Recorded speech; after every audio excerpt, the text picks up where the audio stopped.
મી વાર્ષિક બેઠક દાવોસમાં યોજાઈ, જેમાં ગુજરાત તરફથી નાયબ મુખ્યપ્રધાન હર્ષ સંઘવીના નેતૃત્વમાં રાજ્યનું પ્રતિનિધિમંડળ ઉપસ્થિત રહ્યું. હર્ષ સંઘવીએ દાવોસમાં અંદાજે 58થી વધુ ઉચ્ચ સ્તરીય બેઠકો યોજી અને વૈશ્વિક દિગ્ગજો સાથે પણ તેમણે ચર્ચા કરી. હર્ષ સંઘવીએ ઓપન એઆઈના વાઇસ પ્રેસિડેન્ટ ક્રિસ લેહેન સાથે મુલાકાત કરી અને ગુજરાતમાં સરકારી સેવાઓ અને ટેકનોલોજીમાં આર્ટિફિશિયલ ઇન્ટેલિજન્સના ઉપયોગ અંગે ચર્ચા કરી.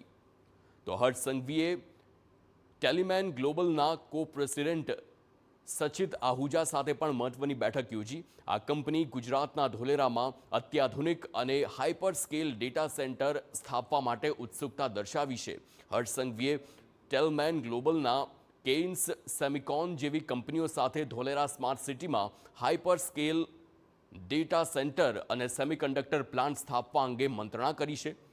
તો કોગ્નિઝનના વૈશ્વિક CFO જતિન દલાલ સાથે ગિફ્ટ સિટીમાં ટેકફિન સેન્ટરના વિસ્તરણ અને યુવાનો માટે કૌશલ્ય વિકાસ પર પણ ચર્ચા કરી છે.